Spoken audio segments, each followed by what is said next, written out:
Nah, sumpah ini kadang-kadang ada yang wajib dibatalkan. Sumpah itu ada yang wajib dilanggar, ada yang sunat dilanggar, ada yang haram dilanggar. Nah, sumpah yang wajib dilanggar, ini bersumpah, aku demi Allah hari ini aku ampih sembahyang. Bersumpah demi Allah mulai hari ini ampih aku sembahyang. Ini sumpah wajib dilanggar, sembahyang.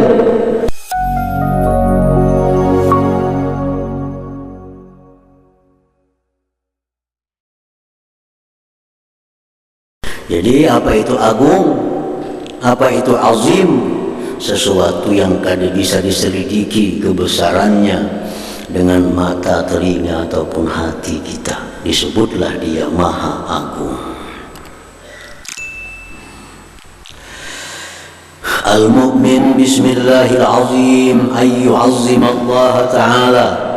Orang yang beriman dengan nama Allah Al-Azim, kita percaya bahwa Allah mempunyai nama Al-Azim, Maha Agung. Kalau kita ada percaya, kita ada beriman. Karena dalam Al-Quran banyak disebut nama Allah Azim, wa huwal aliyyul azim, banyak disebut.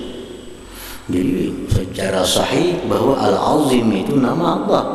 Kalau kita kada percaya Al-Azim nama Allah, berarti kita kada percaya dengan Al-Quran.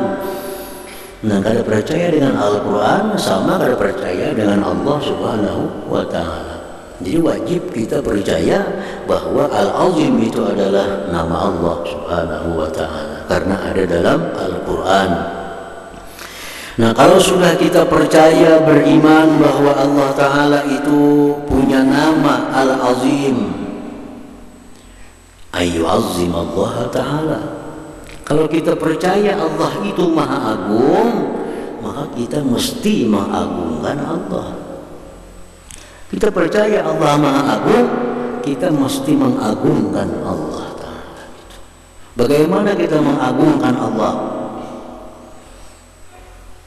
Bi anta talasha nafsuhu wa tazil ma'adawamil ibtiqar ila Allah Ta'ala. Mengagungkan Allah itu caranya adalah merasakan ketiadaan diri, merasakan kehinaan diri, beserta sangat berhajat kepada Allah Subhanahu wa Ta'ala.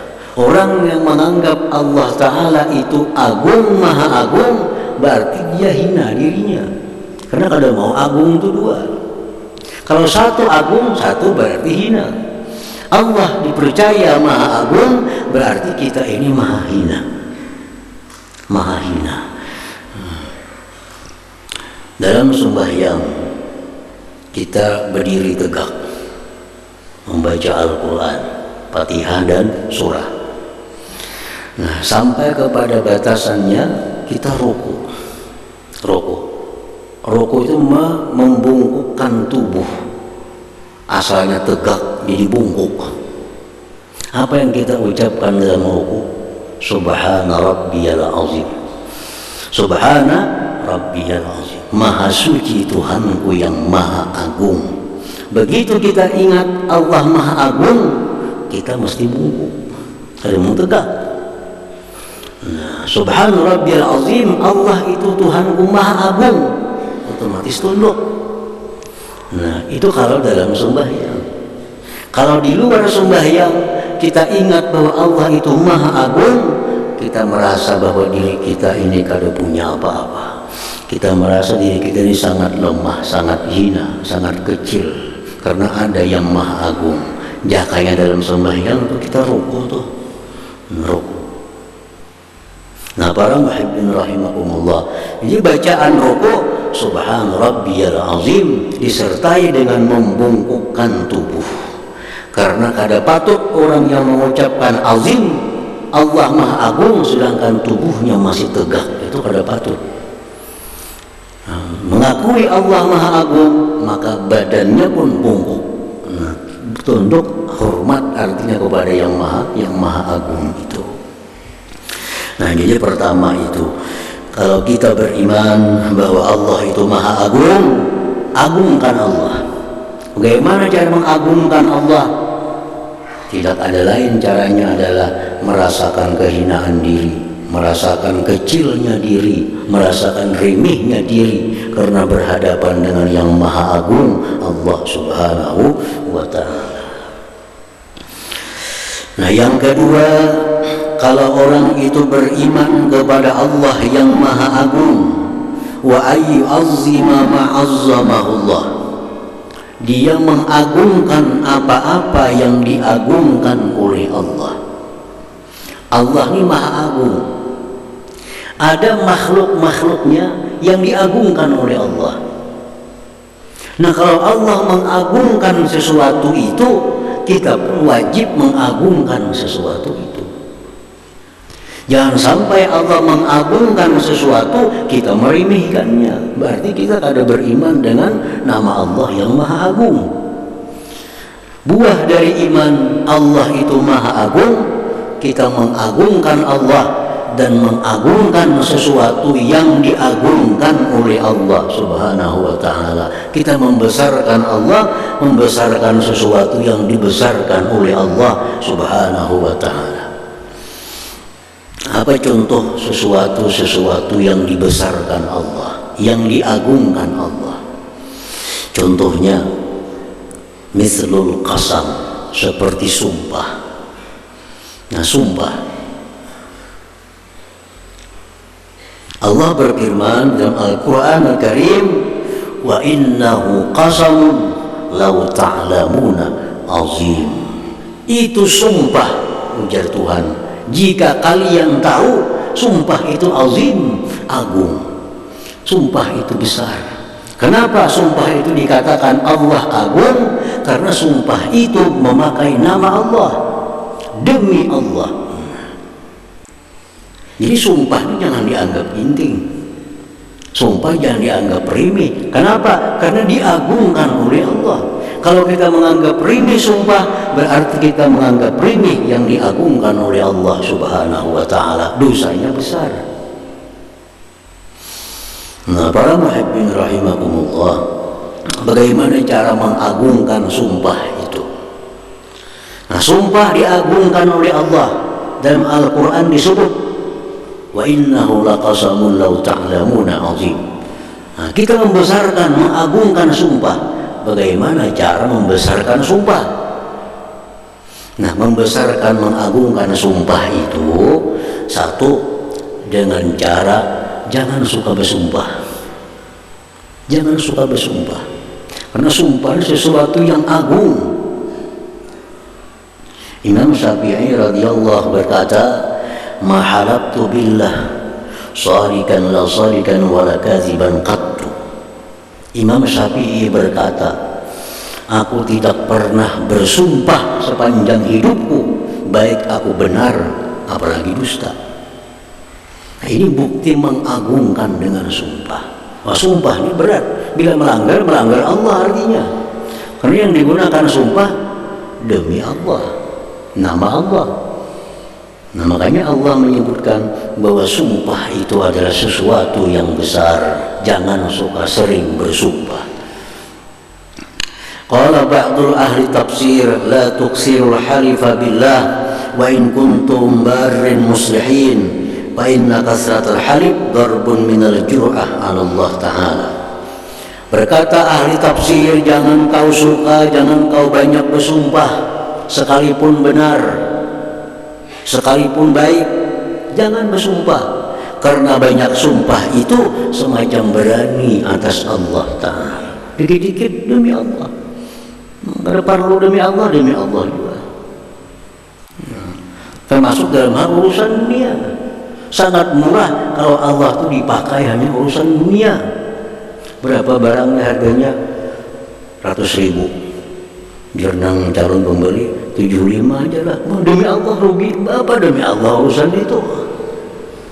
Urusan 25.000 demi Allah. Nah, ini orang memperinting sumpah, berani kepada Allah. Nah, sumpah itu dipakai dalam hal-hal yang urgen, yang penting untuk keselamatan harta, keselamatan diri, keselamatan nyawa, ayo bersumpah. Hanya untuk hal-hal halus, hal-hal kecil, nah itu kada perlu bersumpah. Nah, para muhibbin rahimakumullah. Nah, oleh karena sumpah ini perkara yang dibesarkan Allah, maka orang yang melanggar sumpah itu dikenakan kafaratul yamin, kafarat sumpah. Kita bersumpah, dilanggar sumpah, kita wajib bayar denda. Kenapa? Karena yang dilanggar itu perkara besar. Bersumpah misalnya, aku demi Allah udah hendak lagi aku ke rumahnya itu, nah misalnya bersumpah demi Allah hendak lagi bakawan inya itu, sekalinya bakawan lawan itu pulang, melanggar sumpah ngarannya melanggar yang besar. Nah, ini dikenakan denda. Apa dendanya? Satu, dendanya memberi makan 10 orang miskin, masing-masing orang miskin diberi 2 liter. Untuk orang melanggar sumpah, memberi makan 10 orang miskin, satu miskin 2 liter. Nah, beri berniat bayar kafarat sumpah. Atau boleh juga memberi pakaian 10 orang miskin, mengkartapi 10 lembar, berikan kepada 10 orang miskin, niat membayar kafarat sumpah. Atau memerdekakan budak, ada budaknya lagi. Nah, bayar makan 10 orang miskin, kada sanggup, menggunakan kain 10 orang miskin, kada ada duitnya, puasa 3 hari, puasa bayar kafarat sumpah. Jadi melanggar sumpah itu melanggar yang besar, makanya diwajibkan oleh Al-Quranul Karim orang yang melanggar sumpah itu bayar kafarat.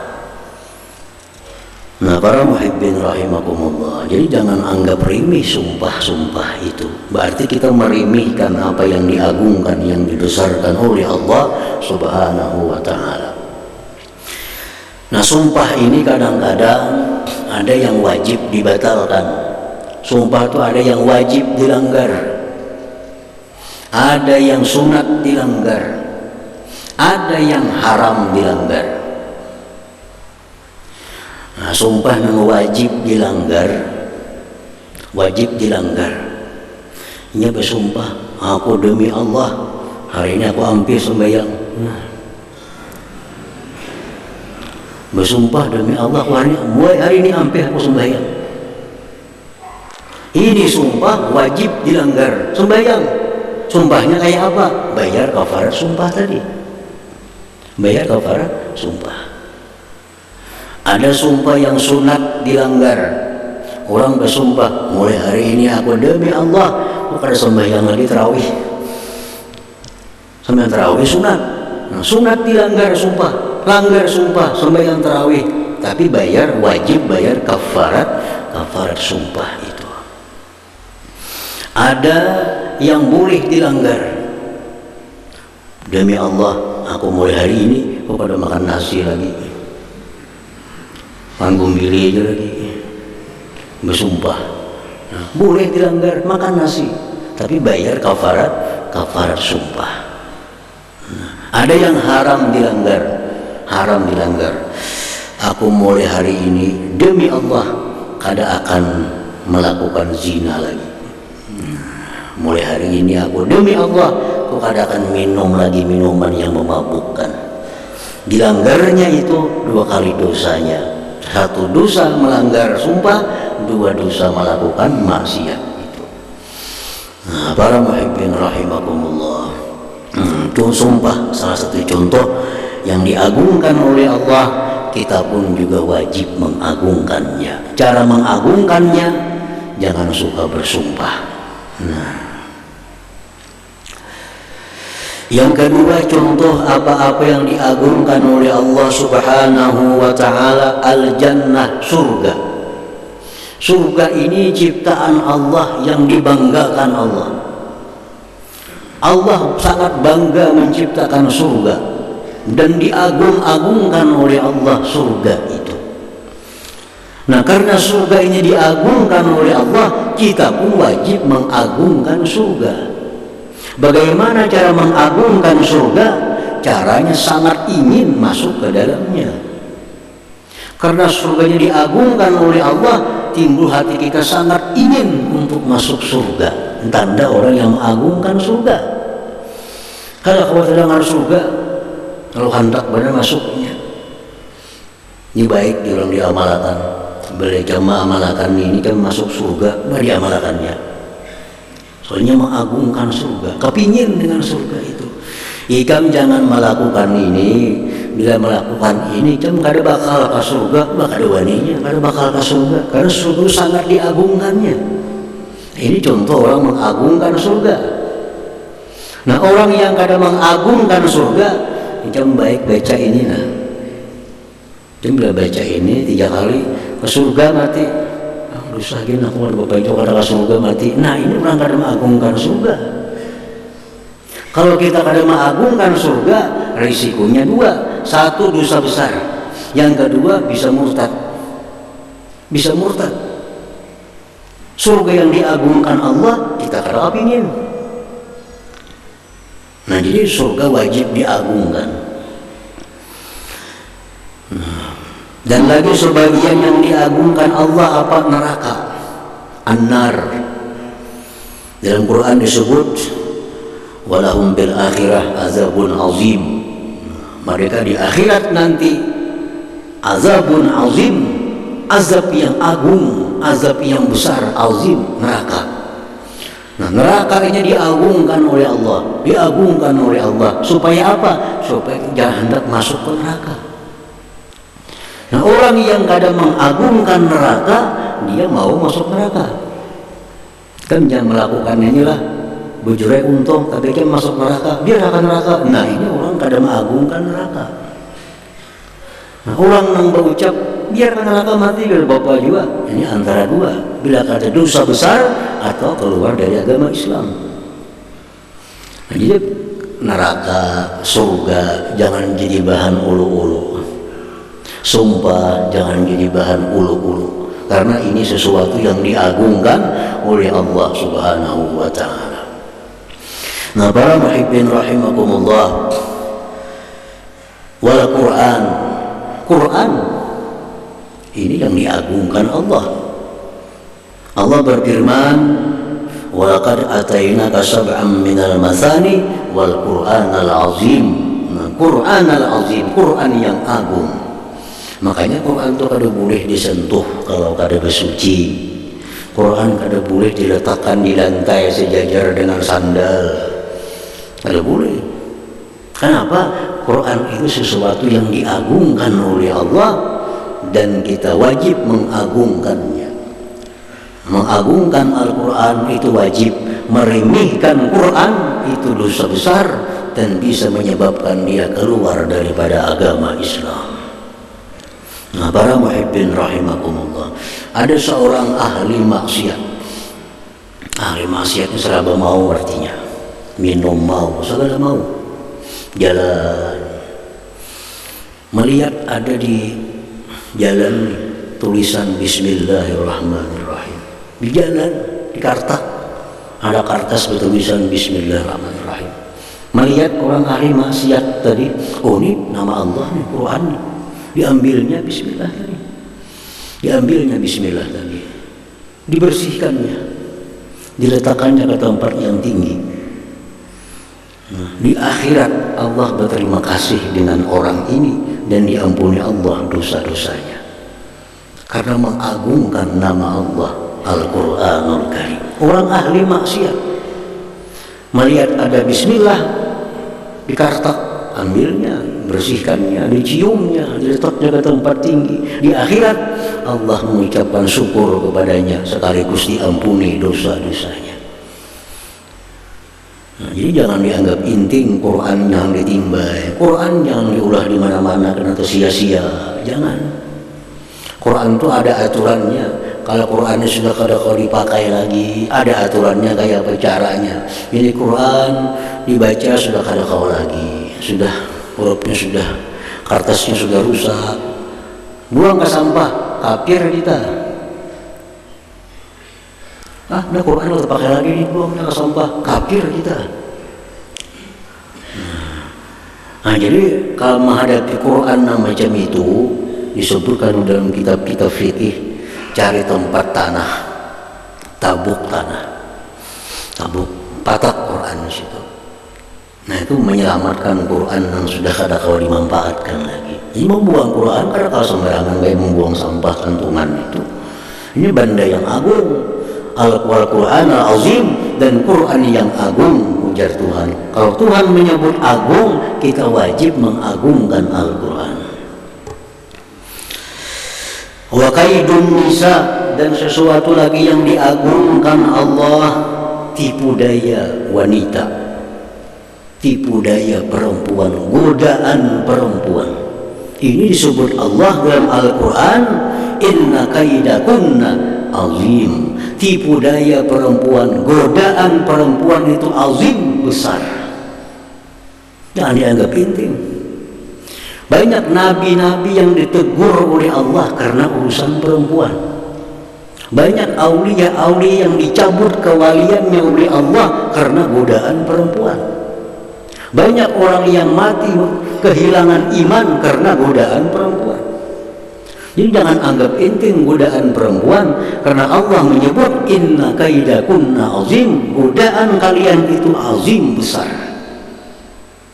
Jangan dianggap enteng. Berduaan dengan perempuan yang bukan mahram jangan dianggap remeh. Allah membesarkan itu.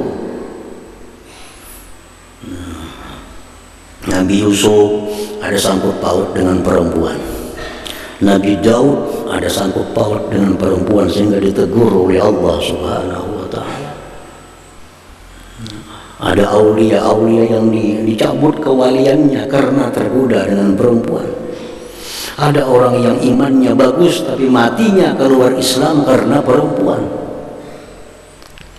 Di Mesir di kitab Al-Kabair disebutkan seorang laki-laki muazzin. Muazzin puluhan tahun jadi muazzin di masjid di negeri Mesir. Suatu hari muazzin dulu ada pakai mic naik ke menara azan situ. Di menara kan tinggi kelihatan di bawah. Setiap kali azan masing-masing melihat ada beginian tuh lewat di bawah. Nah, isuk azan ada pulang beginian tuh lewat. Beberapa waktu demikian tak pikir kemana perempuan tuh buliknya, rumahnya di mana. Tiap kali naik ke menara tak lihat si perempuan itu. Cari di mana rumahnya. Oh, di situ rumahnya. Datangi. Ada orang tuanya. Oh, sekalinya Nasrani agamanya. Agamanya Nasrani perempuannya. Tapi anak sudah tergoda dengan perempuan ini. Ini urusan besar. Tipu daya, godaan perempuan itu besar dari Tuhan. Jadi si orang tuanya, bisa kau terima lamaran nikah, mau nikah mengaku pindah agama Nasrani, ya ada apa-apa, kami terima. Tapi kalau nikah udah mau pindah, kan bisa. Anakku agamanya Nasrani. Syaitan membisiki si muazzin nih. Jika mendah empat Nasrani ya. Kita empat Nasrani, kena kawini. Nah, imbah kina kawini, kina ajak semua untuk masuk Islam. Siapa tahunya kina mau berislam, sekeluargaan berislam, kalau ikam ajak, dia pindah agama dulu. Nah, dalam hati bujur juga nih jadi si muazzin nih, bujur juga.